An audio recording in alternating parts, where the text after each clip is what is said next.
Hello, hello, hello. How are you guys doing this evening? It is about 5 o'clock on Sunday afternoon, early evening. As you can see, there's been a wreath change. We went to Costco after brunch today, and the parking lot was absolutely packed. And I told Alex, I said, let me run inside and I'll see what the line is like. And if the line isn't too long, then I will get my planters, and then I will get my wreath, and then I can start doing our front porch patio. So the planters, there they are. I got the planters. I need to take in my watering cans. But anyway, so I got the planters, and then brought the planters home, and then yeah, and started cleaning out the front porch. Brought my pillows out here and took the fall pillow covers in, and the orange wreath. So this is like real greenery, and got the planters, and then brought the pillow covers out and put them on. And the Believe, I don't know if you can see this over here, but it says Believe. And my new doormat that says Merry Christmas on it. Merry Christmas, Merry Christmas. And yeah, and then I've got a bunch of other stuff downstairs in the basement, like some lanterns and some things to bring out here. You know, it's going to be hard this year because, like, you know, Alex took me today. I was texting Caroline, we're going to probably get together this Friday, and she needs to go to some places, so I can run by those places and see if they have some Christmas stuff. But, you know, having other people take me around to places and then getting to look at like what they have there at like different grocery stores or nurseries and whatever, compared to last year, you know, like just being able to go wherever I wanted to go is different. So my patio is probably not going to be as unbelievable as it was last year, but it's still going to be cozy, and it's still going to be cute and all of that. So I'm real excited about it. It's actually not too cold outside today. It feels like it's like 45, 50 outside. I have my coat on just because I want to be like toasty warm while I'm vlogging, but I don't have any socks on. I actually have these Birkenstocks that I get a lot of compliments on, and they're these Birkenstocks that have these little tassels on them.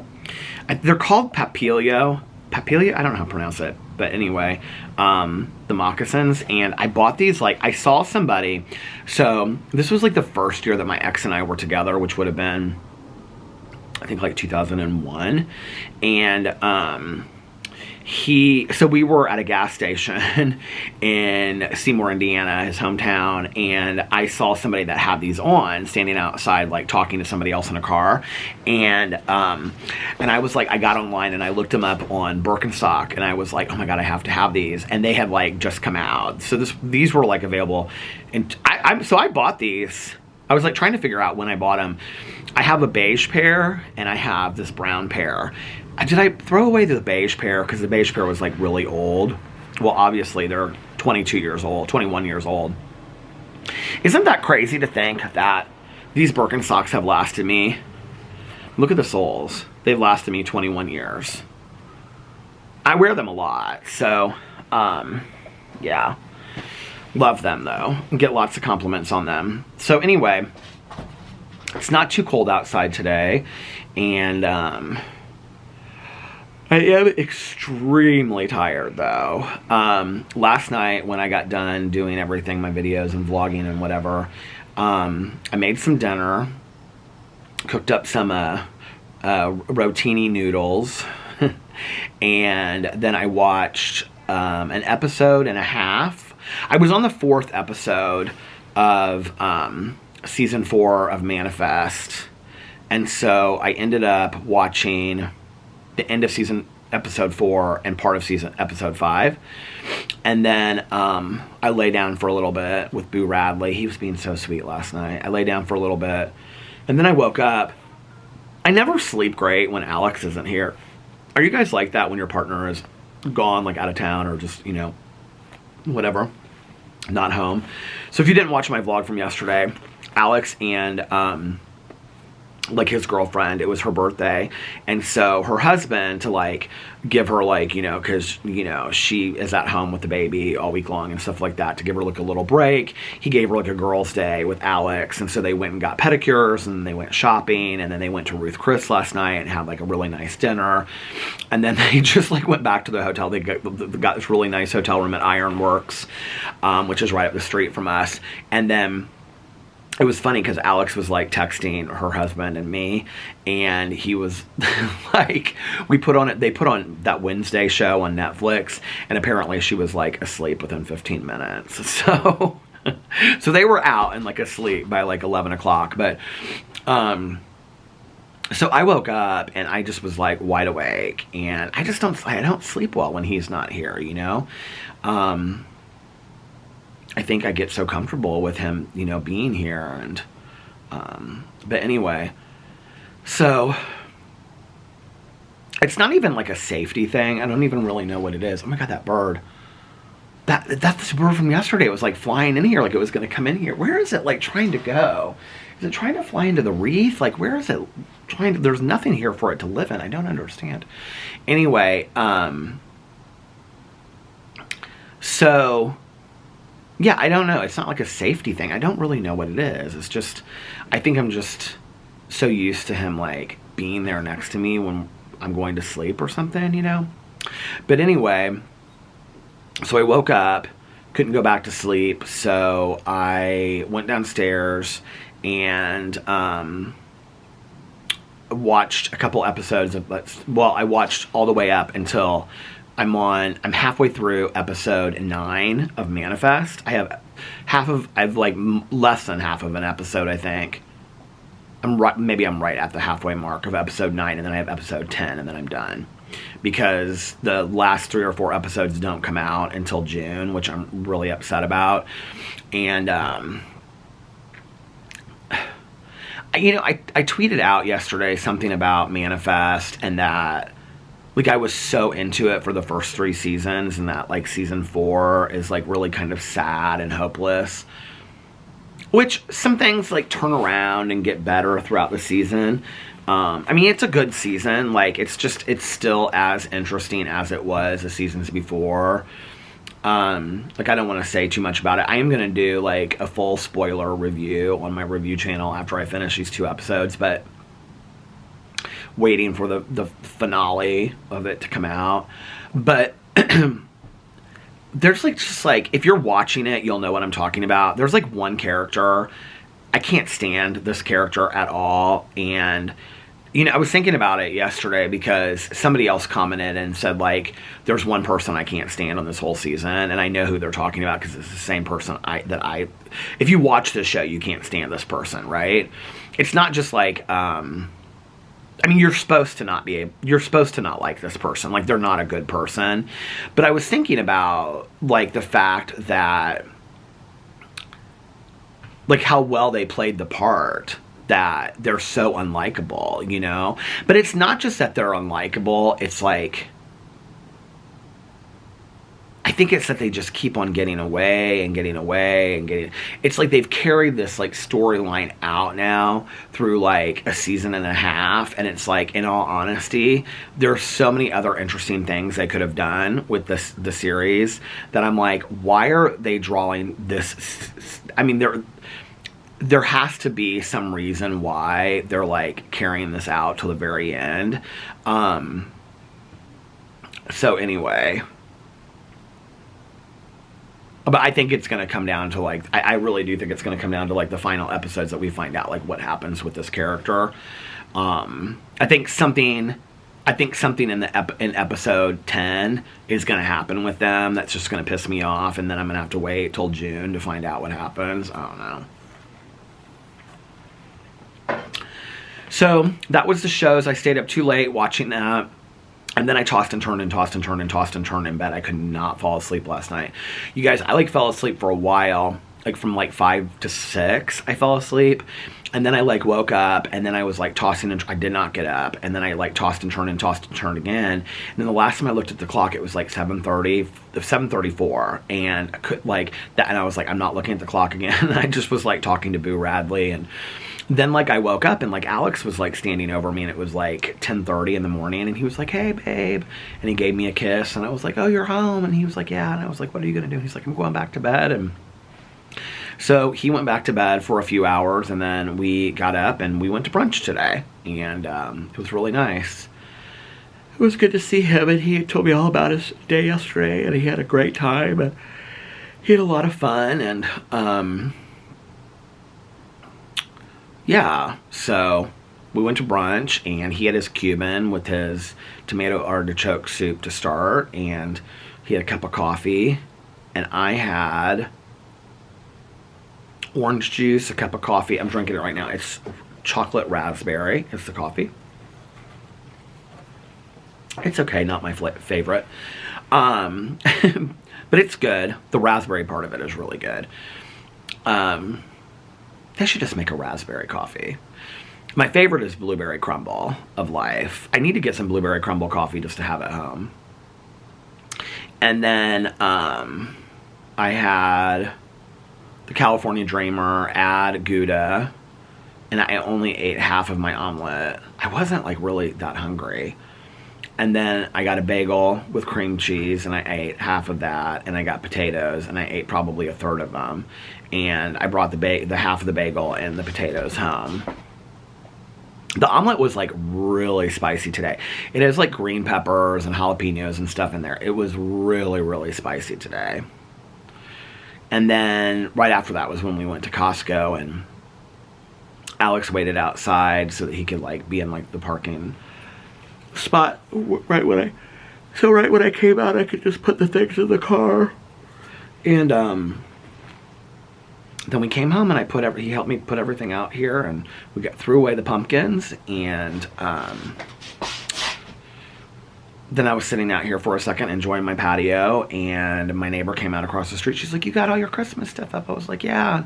I was like, "What do you think?" And I hadn't like walked out and like looked at it yet, and she was like, "Oh, it looks so nice." She's like, "I'm getting ready to put my greenery up." She still got her pumpkins and gourds and stuff over there.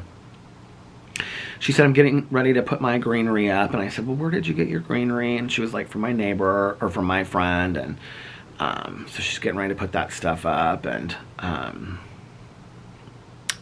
so yeah, Christmas is in town. And the little that I did do, I feel like it makes me happy that I finally have it up, you know. I don't know, like last year I had like the sparkle lights and stuff that I put all through there. I might get some of those. If I do, I'll get those on Friday, because I think I threw them out last year and put them through the wreath. And then Alex helped me with all of that stuff. So if I get those little twinkle lights, you guys know what I'm talking about.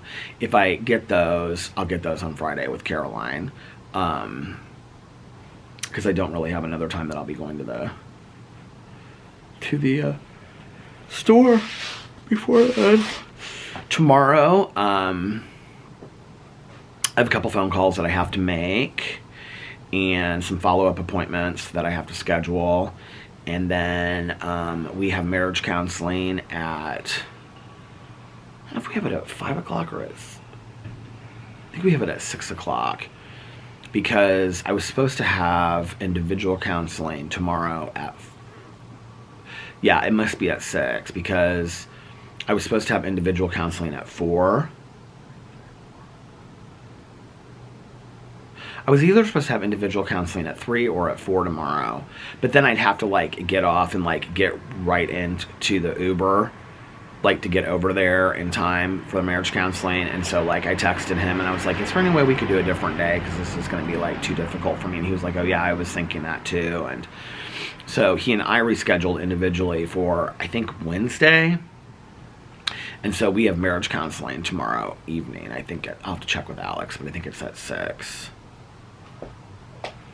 And then as soon as I get done vlogging, I'm going in for a nap. Alex is taking a nap upstairs. He told me, he goes, "I might go to bed for the night." I was like, "What?" I go, "You always say that, and then I come upstairs and you're like watching your TikToks or you're playing your game or something like that." So he was like, "Well, I might just go to bed for the night. I don't know. I'm really tired today. I just want to relax." Little Boo Radley is so sweet. We actually left him out today while we went to brunch. We like almost never leave him out. I talk about that, right? And so, I was just thinking about like this guy that we know, this friend of ours, well, kind of friend, this an acquaintance of ours. I was just reading through Facebook, and his little dog passed away, and he put this story up on Facebook about how, like, it was like 10 or 11 years ago, he got these two dogs, and he was told that when he got them, like, he had to get to adopt them. He had to adopt both of them because they were inseparable. And so he adopted both of them, and then, like, his one dog had gotten sick, and that people said, like, you know, when it's his time to go, like, he'll let you know that. And he was like, and he did, and it was like, reading people talking about their pets passing is so hard for me. Like, I, like, really, really, really struggle with that, and I am so grateful for each and every day that I am given with Boo Radley, but there are other days, and I hate feeling this way, like, I feel like I'm counting down to the inevitable, if that makes sense, sometimes. Like, when you hold him, like, Alex and I have noticed this, because of his, like, arthritis, you can feel, like, his little, like, bones, like, sometimes, like, they make, like, cracking noises and stuff, and, you know, he's still, like, he's, like, because of his medicine, he, like, runs up and down, you know, the street at night and in the backyard, and, like, he jumps up on the bed and whatever, but, like, you know, I think the thing that scares me with him is, like, with Tucker. Tucker was fine, and then he wasn't, you know. Pee-Pee kind of, like, progressively over time got worse and worse and worse. I mean, it was kind of like a slow progression, but then, like, right before Christmas it got, like, real bad, you know.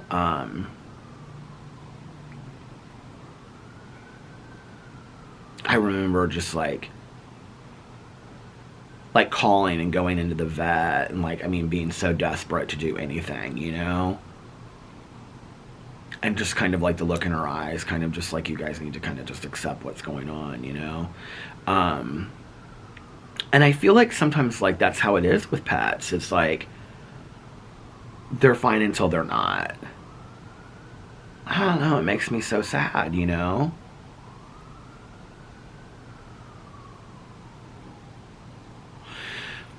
Melissa and Jason, their dog had something very similar to Tucker, but, like, they found out about it, and they took it to, like, all of these, like, to do, like, these invasive surgeries and things like that. They took it to Purdue, because, like, they have a veterinary hospital there and stuff like that, and or a veterinary, it's like a veterinary university and whatever, and they took him to Cincinnati, and at the, I think at Cincinnati has, like, this active, like, university hospital and stuff. But even then, like, the doctors told them that they were going to only have, like, 6 months or so, and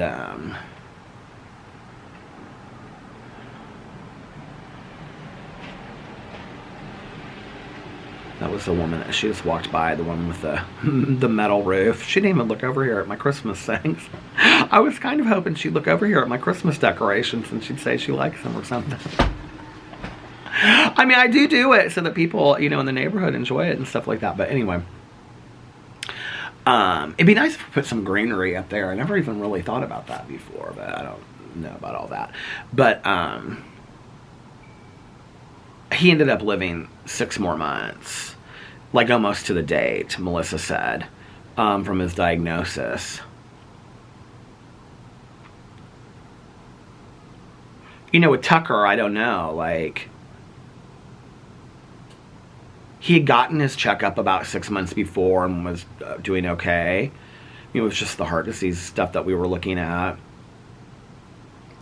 And then, like, previous to that, like, the week or two before that, when he was starting to act real lethargic and stuff, was when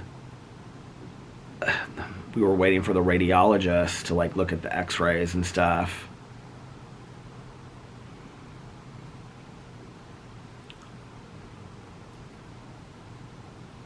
losing a pet is so hard, you know?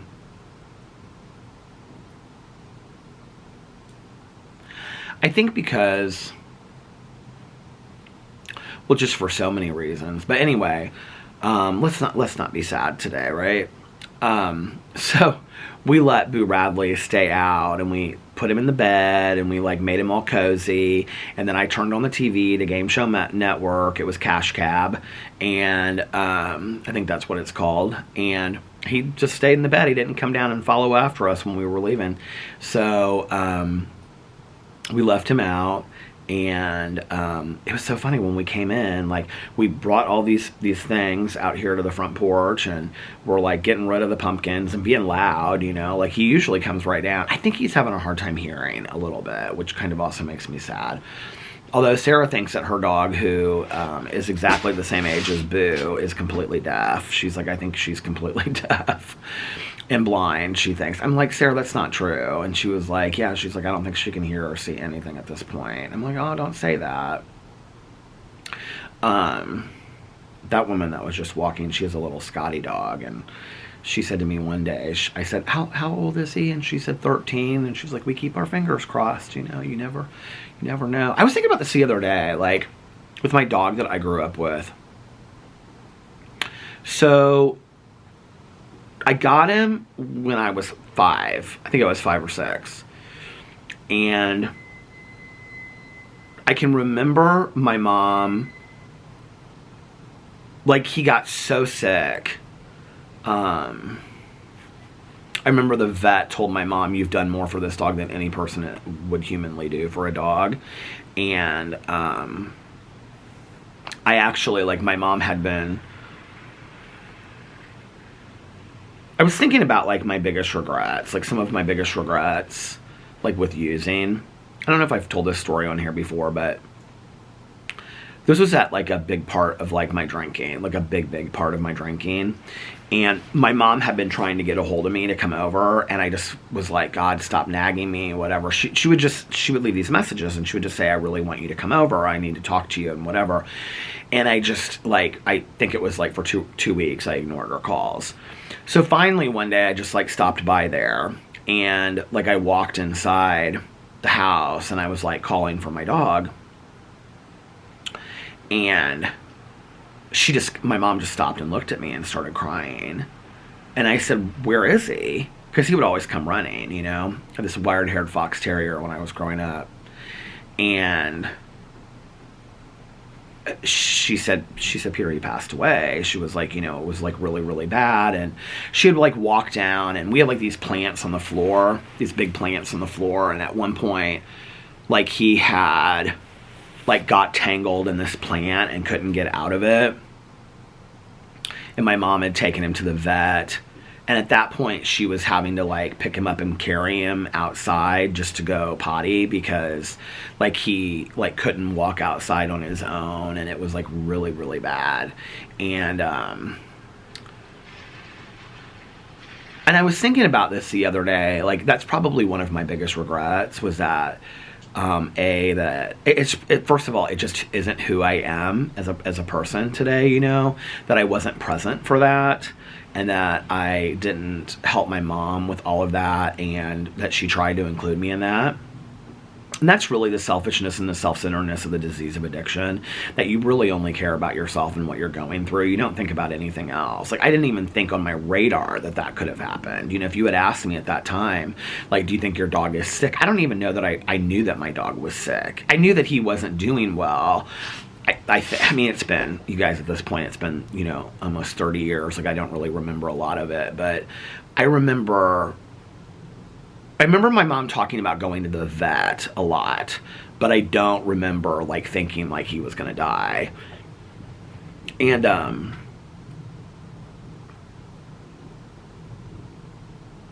remember leaving there and feeling like, you selfish SOB. Like, this little dog that loved you so much, like, you couldn't even be part of, like, what was going on at the end. And I was thinking about this the other day, and I got, like, so upset about it, you know. And that was, like, a big part of my amends process, you know. crazy to think that like 30 years later, like it still upsets me. But I was thinking about it because I was like, okay, if I was like 5 or 6 when I got him, I think it was like 5, and I would have been like 21 at the time that he died. I mean, and he was really sick at the end. Then he lived to be about 16 years old, which is long for a dog. Like, that's really long for a dog, right? I feel like it is. I mean, you don't hear dogs live to be 20. I mean, do you? Like, I don't feel like you hear dogs live to be 20. So, I think that's the hard thing for me, too, is it's like looking at Boo, who's, you know, over 13 now, and knowing that it's going to be like this bridge that we cross in the next 2 probably years. Like, I can't, you know, like even go there and think about it. And yet I do. Like, I force myself to think about it and go there, and I get sad. And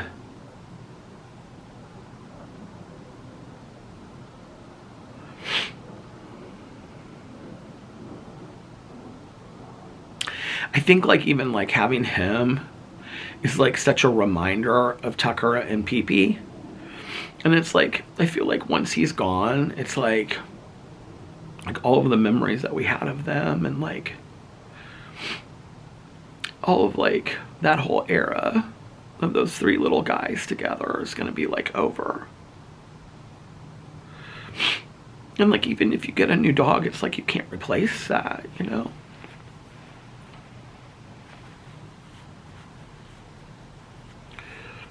I kind of feel like for a long time I thought like, you know, like when they were all gone, I would like turn around and like get another dog right away. But lately I've kind of felt like I don't know that that's going to be the case, you know? Like, Alex really struggles with wanting to get another dog. Like, he is like the emotional stuff that you go through and getting a dog, like, yeah, you have him for this long life, right? But it's like the pain. I mean, Alex still struggles with like losing Pee Pee and Tucker, right? And so it's like the pain that you go through, he thinks is it worth the joy of having the dog? And so I don't think he's necessarily sold on the whole idea, you know?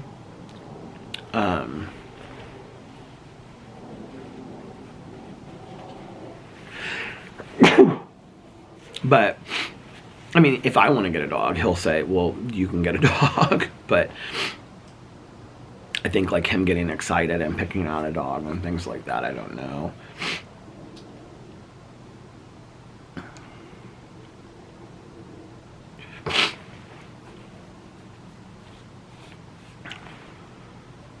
He has made it very clear though, like, he really appreciates my admiration for senior dogs, but that won't be what our life is about. He's like, you know, if you want to go and donate time or do whatever to working with senior dogs, he was like, I really appreciate that. He was like, please don't ask me to bring in a dog that could be gone within a year. He was like, please, I can't go through that emotionally. And I understand that, and I respect that. So that won't, you know, be something that we do. But, you know, whatever dog we get will obviously be like some kind of rescue. I kind of like to be, honestly, I kind of like to get a Chihuahua, you know, or, I mean, and this is me wanting to recreate all of it over again, a Chihuahua, or wanting to get something that, you know, looks like Boo or Tucker. I mean, you know, they're Papateases. People always ask me, they're like, what are they? I'm like, they're Papateases. They're half Papillon, half Maltese, but basically they're just mutts. You know, Boo Radley's just a little mutt. And,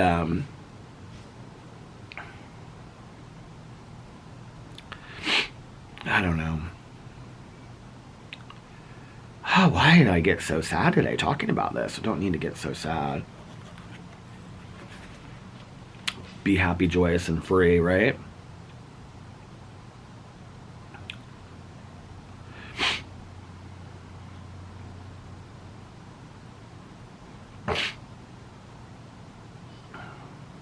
I do feel so incredibly blessed for the life that I have. I mean, It stopped, but when I started it again, it was like all out of focus, so I had to. Anyway, I do feel so incredibly grateful for so much in my life, though, you know, and I talk about that a lot on here, so I know that you guys know that, but I think that one thing that has really, really helped is, so every night before I go to bed, I sit down and I say my prayers, which is very much for me like conscious conversation with my higher power, or just kind of like talk to my higher power, but I also have certain prayers that I say. I say the Lord's Prayer. I say the Serenity Prayer. People always ask, people seem fascinated by that stuff. So I say the Lord's Prayer. I say the Serenity Prayer, and I, say some other things, and then I talk about the things that I'm grateful for in my life, and I thank God every day that when I woke up being healthy and alive and productive for today, and that people were kind and compassionate towards me and things like that. And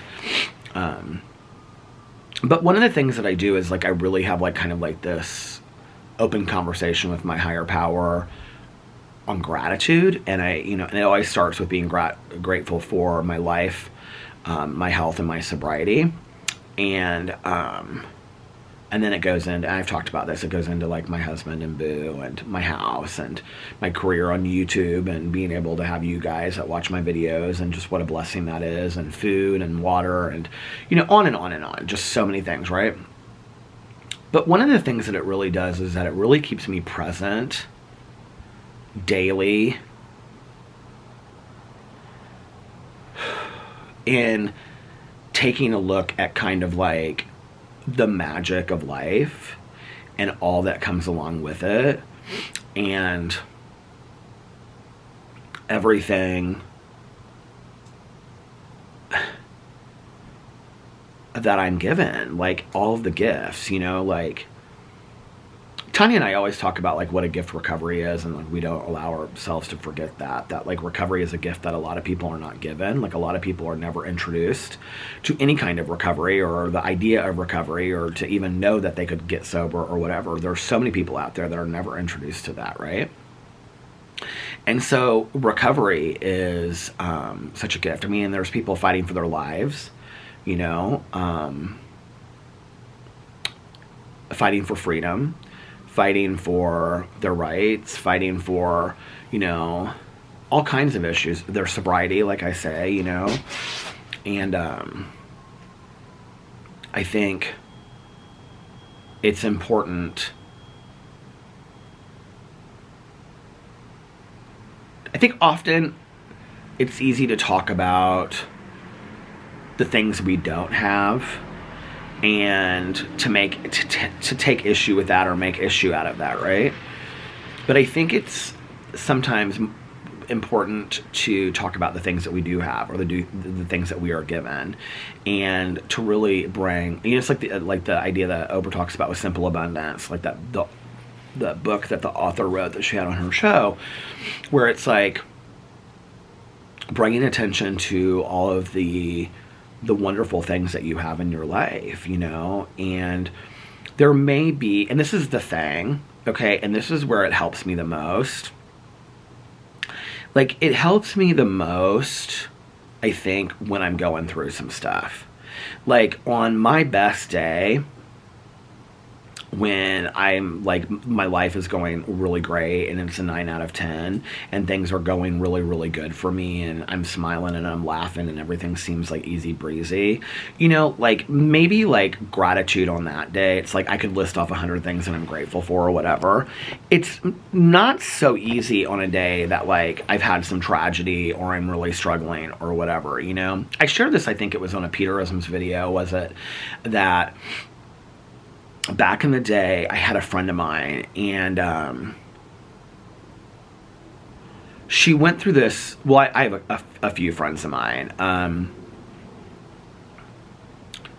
My one friend, her mother took her life, and literally within hours, she was in a meeting talking about it and brought up the topic of gratitude. Another friend of mine had a horrific tragedy that occurred in her life. And literally within like that, it had happened at like 8 in the morning, 9 o'clock in the morning, and by like noon, I remember she came into the noon meeting, and like I remember 2 people were like on either side of her, like bringing her into the meeting, and she brought up the topic of gratitude. And I can remember thinking to myself, like, how do you get there, you know? How do you go through such horrendously horrible things in your life to then get to a point where it was interesting because like in the show Manifest, which of course is not like some true, I mean, some people might say it's kind of a spiritual show, but there's a part in there where this woman says, Ben, this main character, she says, how do you have such grace? And I think it's interesting, you know, it's an interesting concept, this idea of grace. Like, have you ever met people that have just like literally amazing grace, like the song, where they treat people with such grace, they treat the world with grace, you know, they put their needs and their wants and their desires second to everybody else, and they are so selfless, and it's pretty incredible, you know? Those are the people that I want to be like today.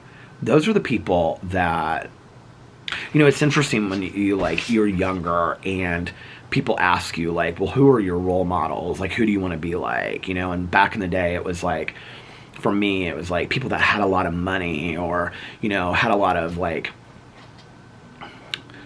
I don't know, like, stature, or could do whatever they wanted to do, or traveled all over the world, or whatever. And I don't, like, that doesn't, don't get me wrong, like, I would love to travel around the world. I'd love to have more money than I knew what to do with, so I didn't have to worry about, you know, paying bills and stuff like that. But, like, that stuff doesn't really mean anything to me today. Like, I think I met some pretty poor people that don't really have a lot financially, that just get by on very little, but they have such peace and grace in their life and serenity, and they don't get bogged down by stuff. They don't get caught up in the drama, you know, and they are so grateful for everything that they're given, and they don't need anything, basically, and they've made that very clear.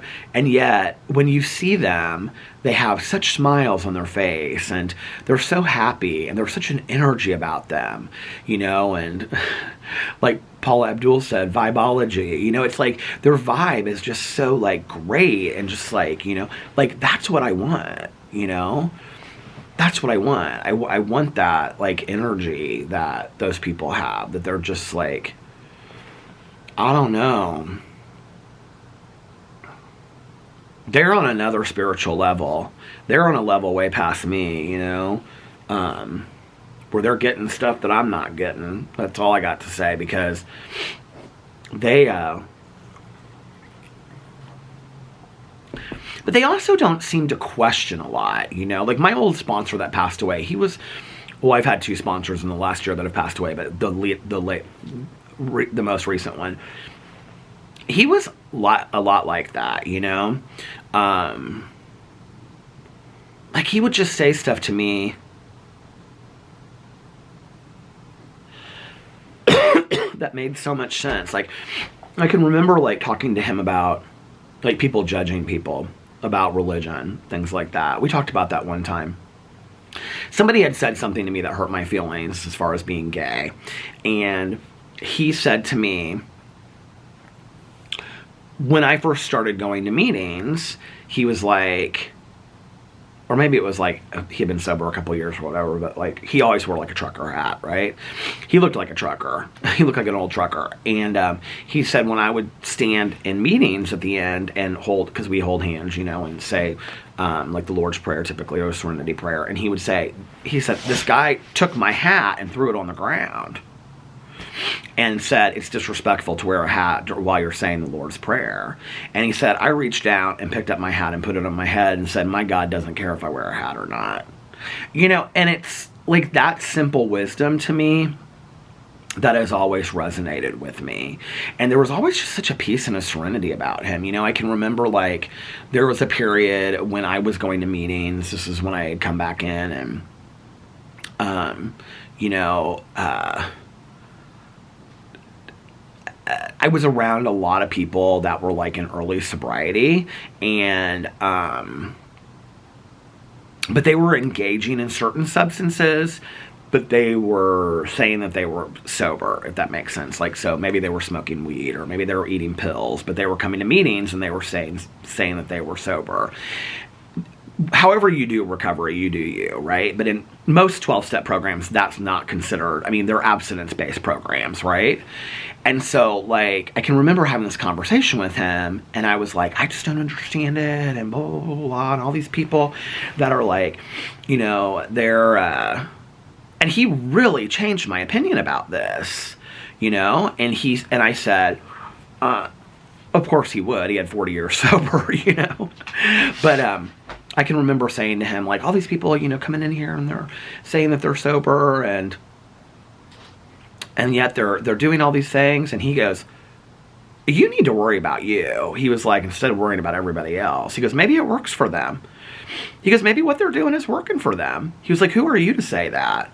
You know, he said, who are you to say what somebody can do or what they can't do, and what's, you know, what works for them? He was like, and maybe they're exactly where they need to be. And I was like, boom. Like, I needed to hear that, right? And I truly believe that today. I mean, I still believe in abstinence-based programs, but it's not my place to tell somebody, like, what they're doing isn't working for them. You know, maybe it is working for them. Maybe that's exactly where they need to be, you know? I don't know. But he would always make things so simple, you know? He had this wisdom about him that was just...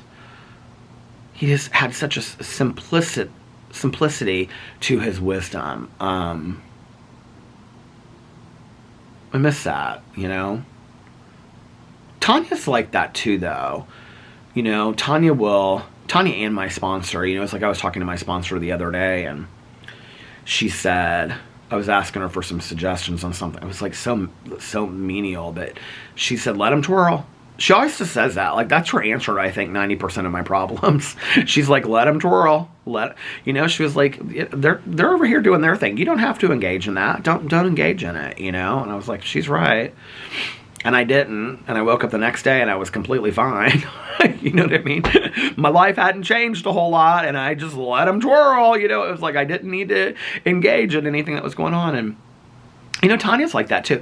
Like, Tanya has said so many things to me through the years that have been so helpful. Like, one of the biggest ones is don't dial up pain. I think, like, that's probably, like, one of the consistent things that she said to me that has been so helpful to me through the years.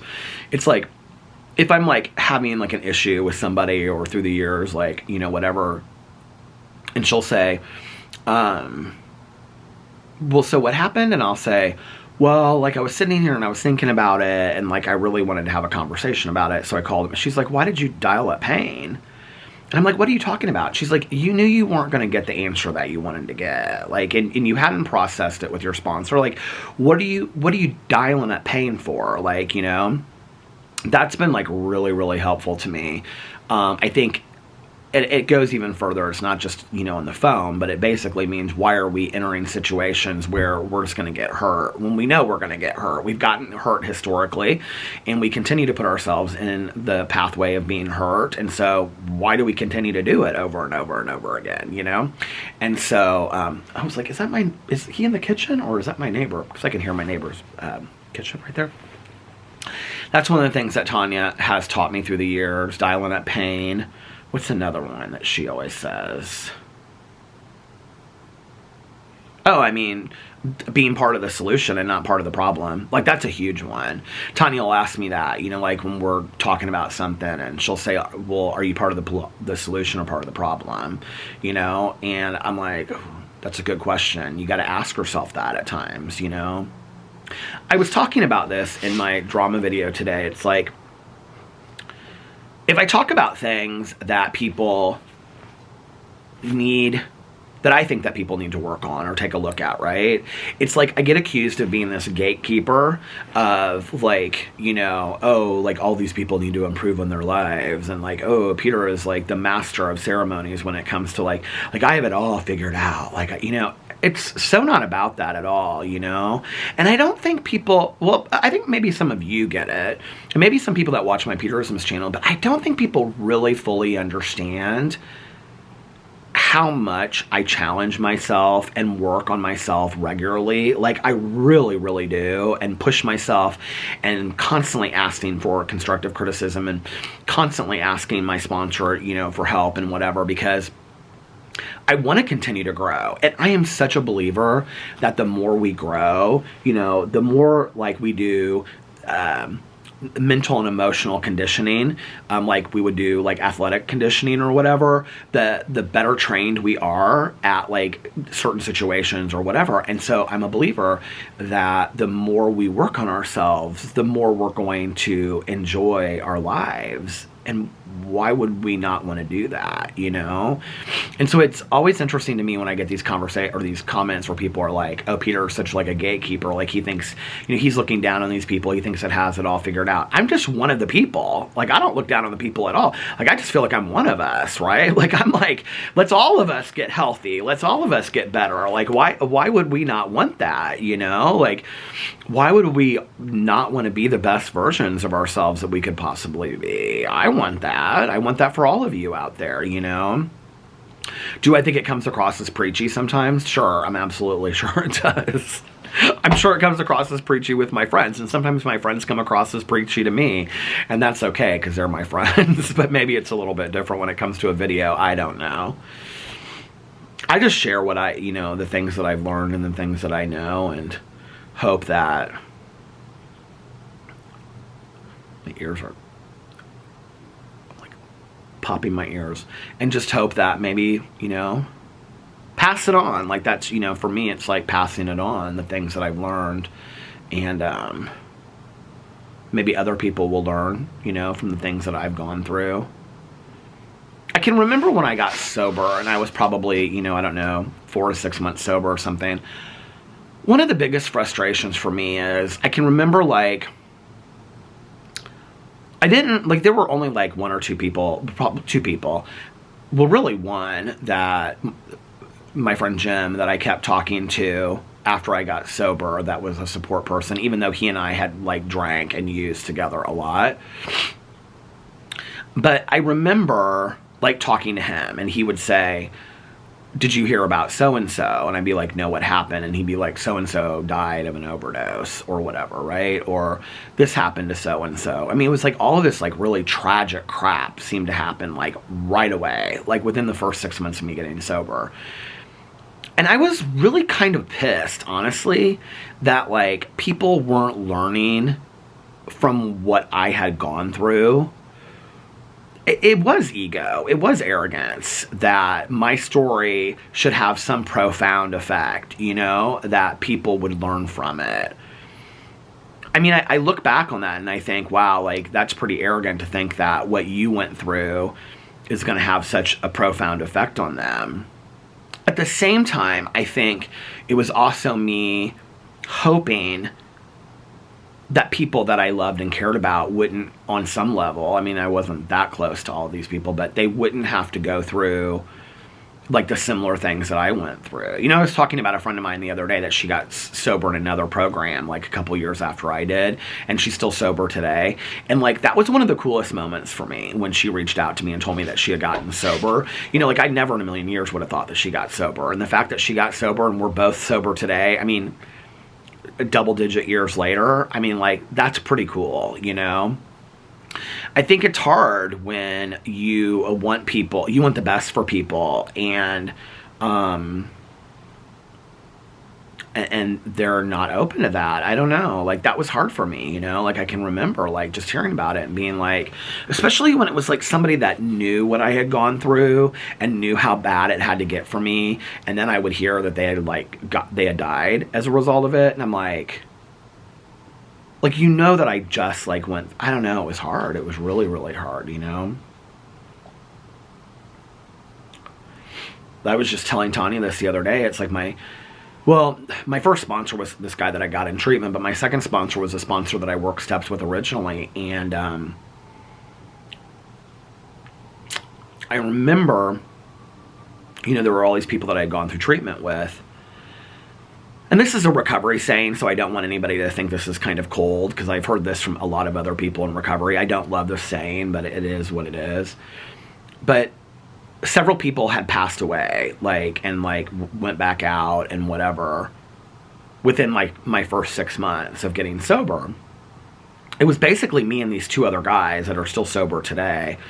And it was so funny because the other day it was my sponsor's Halloween party. I was talking to somebody that went to meetings in this other program, and I asked her if she knew this guy, and she was like, oh yeah, he's still around, he's doing great. And I was like, I was in treatment with him, we were talking about it. But anyway, and it was there were 30 of us or something in treatment over the holidays, of 1994, and all of us, but there was 30 guys. I don't know how many women there were at the time, maybe 10 or 14.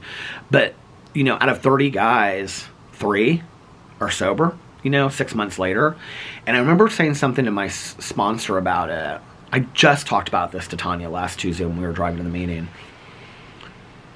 He said to me, you're going to have to step over a few bodies in recovery to stay sober. And he said that's going to be one of the hardest parts of this war in sobriety, And I remember thinking that and not really understanding what he meant by that. I never really understood, I got it, right?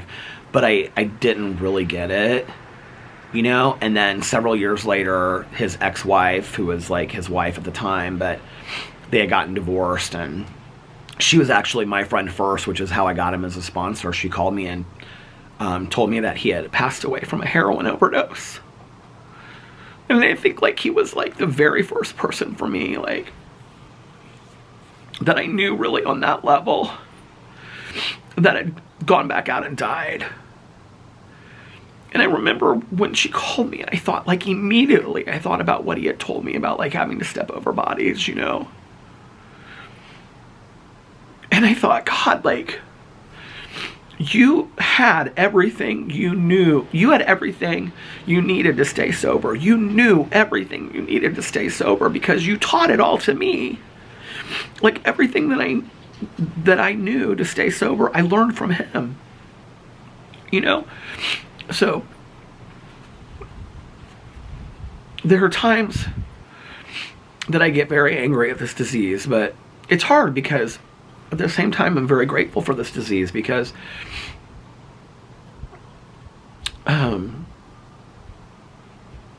if it wasn't for me being an addict and an alcoholic and being sober, I wouldn't have so many of the things that I have in my life today. It's this weird conundrum, But it's also taken so much from me in my life.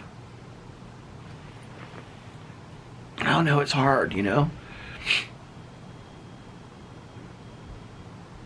Y'all, I told you, okay? It's countdown to my sobriety birthday. It's going to be a lot of me talking about sobriety and regrets and addiction and that time of year and whatever. And it's weird this year. I'm thinking a lot about, the people that I met along the way. It's almost kind of I'm,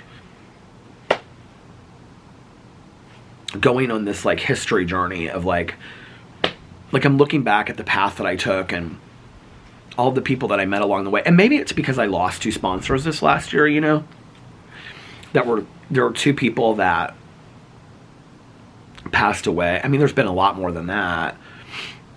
In my home group alone, we've had 4 or 5 people that have passed away, people that had long periods of sobriety. And there's been so many people that there's been a lot of people recently that I've known that had long-term sobriety and died sober, and I think that that's amazing and that's a miracle, and we have to remember that as well. It's I do talk a lot in my videos about people overdosing and people going back out and things like that, but I also think that it's important to talk about, both of my sponsors that passed away in the last year, both of them died with, my one sponsor had 40 years of sobriety. 40 years of sobriety. He died sober, you know. My other sponsor he was a year older than me in sobriety, so 28 years of sobriety, you know. My other friend had 35 years of sobriety. It's like, there are a lot of people out there that are living amazing lives, living long lives, you know, having long-term sobriety, and are dying sober way late in life, and living longer lives because of their sobriety, and we have to remember that. So, I don't know. For anybody out there that's struggling, I wish for you the gift of sobriety like I was given, you know, almost 28 years ago. This upcoming month, I wish it for you. So, even if it's just one person out there that is touched by anything that I say, yeah. It was an emotional vlog. I don't know why I got emotional tonight. Gosh. I must have needed to cry. But anyway, I'm going to get off here now, and I'm going to go inside and start rendering this vlog. It's a little bit longer than my other ones. That was good. So, yeah, thank you for hanging out with me on the front porch tonight, and I'm going to get it all gussied up, Christmased up, and thank you for hanging out with me, and I hope that you guys are having a magically amazing Sunday. If nobody else has told you this today, I love you. Remember these 3 very important things. 1, you can start your day over whenever you want. 2, practice random acts of kindness, but don't tell anyone. And 3, most importantly, make sure that you reach out to somebody and let them know how much they mean to you. You might just be putting a smile on their face or really cheering somebody up. And I love you guys so much. Thank you for hanging out with me, and I will see you tomorrow. Bye. Love you. Oh, and for those that need to hear it, and those that want to hear it, and those that just happen to stick around, one more, I love you. Love you guys. I'll see you tomorrow. Bye. Happy birthday, Lena. Love you.